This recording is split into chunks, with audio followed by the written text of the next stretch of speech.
preview.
Bonjour, je vous remercie d'abord de votre présence. Vous avez bravé le froid, vous avez bravé sûrement certains barrages.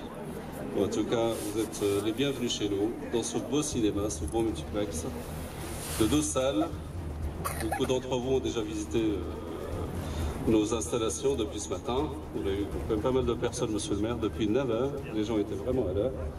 Vous avez remarqué évidemment les installations magnifiques, la taille des écrans. Donc il y a un mot qui revient quand même assez souvent ce matin, c'est le wow. J'ai l'impression de l'avoir entendu beaucoup.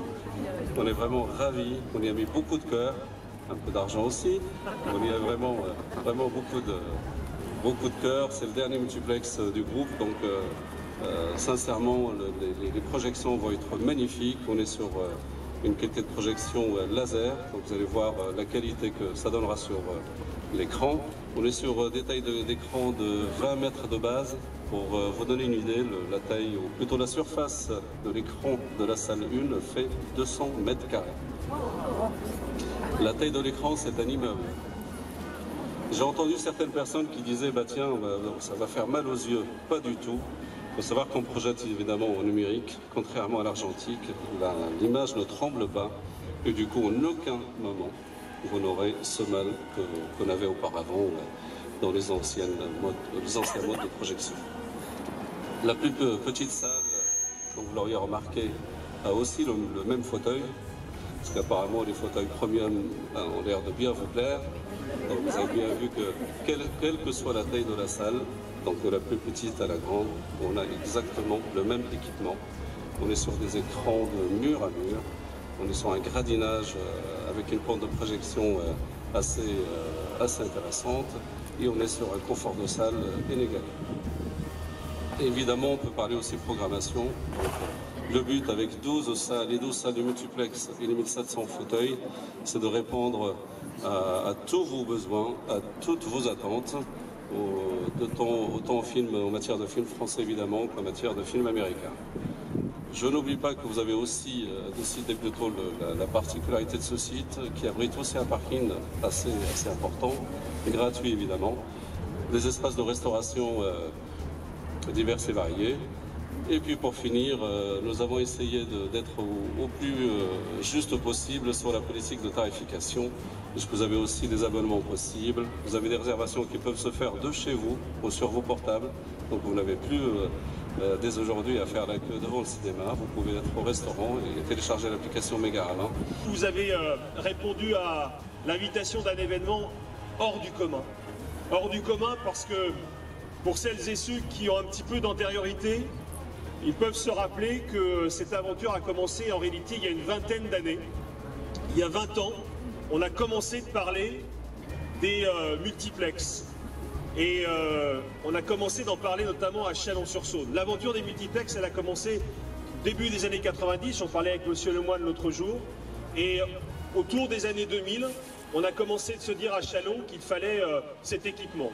L'affaire a duré, elle a traîné, elle a accéléré, elle a freiné, elle a été stoppée, elle s'est embourbée. Finalement, elle s'est désembourbée, mesdames, messieurs. Et ce qui compte, c'est effectivement qu'elle se désembourbe. Voilà. Il fallait pour ça plusieurs conditions. il fallait, après l'impossibilité de poursuivre ce qui avait été entamé sur le site de la halle Fraissinet, à la fois que les protagonistes de cette affaire, Patrick Clément et puis très vite Megarama, et les collectivités, et en particulier évidemment la ville de Chalon-sur-Saône, puissent tomber d'accord sur un nouvel emplacement. C'est ce qui a été le plus compliqué, parce que vous imaginez bien que non seulement c'est une surface importante quand on a 12 salles, mais que de surcroît, il faut des capacités de parking suffisantes pour pouvoir accueillir dans de bonnes conditions.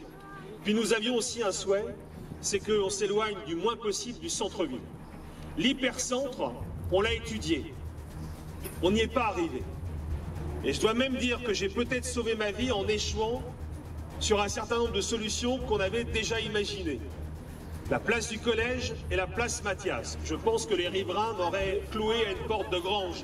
Mais on a quand même regardé.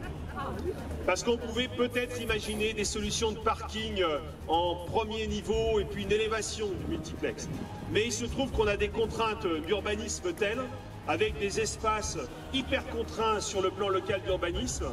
Et le président du Grand Chalon, qui est là avec les élus, que je salue, le sait bien, avec mes collègues maires, parce qu'ils sont nombreux aussi à être venus aujourd'hui pour ce grand jour, c'est parfois très compliqué d'arriver à débloquer une situation juridiquement bouclée comme c'était le cas.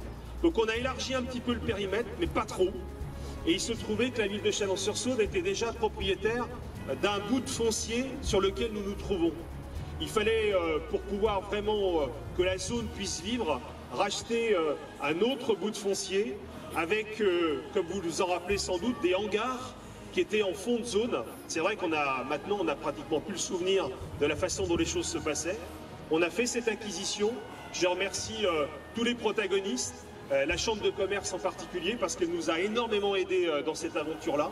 On a pu, comme ça, vendre un tellement foncier viable pour les activités cinématographiques et les activités qui poussent autour. Parce que je n'oublie pas non plus que quand on a la chance d'avoir un morceau d'attractivité tel qu'un multiplex à Chalon, eh bien on attire aussi des enseignes qui contribuent également à la renommée et l'attractivité de la ville.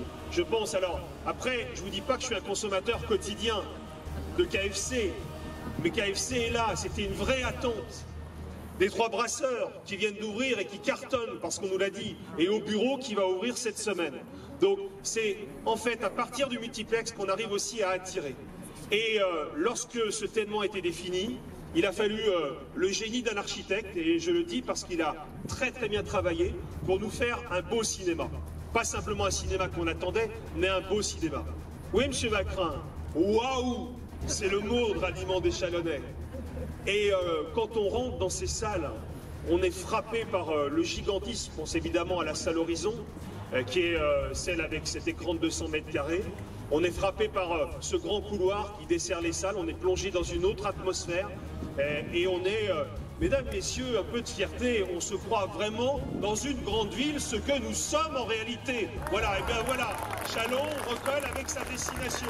Désormais, nous allons pouvoir inverser le flux et attirer à Chalon une population qui vient de l'extérieur, qui profitera de cette zone, qui profitera de l'île Saint-Laurent, qui est à 5 minutes à pied, avec sa rue de Strasbourg et tous ses restaurants, qui profitera du centre-ville, qui est à un quart d'heure à pied. Et on va vous organiser un cheminement. Alors, on ne va pas se cacher les choses, on devait l'inaugurer ce matin, le cheminement du multiplex, qui part de la rue du Pont et qui vient jusqu'ici. Mais Megarama a tellement bien fait les choses qu'ils ont fini leur cinéma avant notre cheminement. Voilà les choses. C'est comme ça. C'est de votre faute. Au beau jour, on se donnera tous rendez-vous dans les rues piétonnes et on fera le quart d'heure qui nous sépare du cinéma ensemble. Vous verrez, on vous prépare des choses sympas. Non seulement la passerelle sera refaite, mais on aura des jeux pour les enfants tout au long du parcours. On aura des projections sur la chapelle de l'hôpital Saint-Laurent. On aura des grandes photos un peu partout. On aura une exposition sur les belles images du cinéma et on va faire vivre tout ça. Parce que ce qu'on souhaite, c'est que quand on est à un quart d'heure du centre-ville, on en profite quand il fait beau pour venir en famille, discuter, voir et s'amuser. Et c'est ça qui est intéressant parce que pour la première fois, on va créer une liaison véritablement piétonne et organisée entre la zone sud et le centre-ville. Et si vous faites le chemin du centre-ville jusqu'à la zone sud, je veux croire aussi que les clients de la zone sud n'hésiteront pas à faire le chemin jusqu'au centre-ville, y compris pour faire leurs courses, parce qu'on peut se garer tranquillement ici et aller en 15 minutes dans les rues piétonnes. C'est ça qu'il faut qu'on voit aussi. Il n'y a pas de développement d'une zone contre une autre. Il y a un développement programmé d'une ville dans tous ses centres commerciaux. Et c'est ça qui compte aujourd'hui. Et Megarama nous permet de réaliser ce qu'on souhaite faire depuis des années, c'est-à-dire un lien très fort entre cette zone et le centre-ville. Et puis Megarama tient sa promesse. Et ça, j'y suis sensible parce qu'on avait mis une condition. C'était que si on construisait ce cinéma ici, Megarama veuille bien penser à conserver une offre cinématographique dans le centre-ville. Les nefs ont fermé, l'Axel continue et Megarama travaille aujourd'hui à un reformatage d'un certain nombre de ces salles du centre-ville pour les conserver dans de bonnes conditions d'accessibilité. Donc on aura non seulement 12 salles ici, mais on aura également des salles en centre-ville pour l'art et essai, mais peut-être aussi pour d'autres diffusions. Et c'est ça qui compte, c'est le développement harmonieux de tous les coins de Chalon-sur-Saône. Nous venons de donner un temple de l'image à cette ville où la civilisation de l'image est née grâce à Nicéphore Niepce. Eh oui, l'inventeur de la photo, quelque part, c'est aussi le père de tous les cinémas.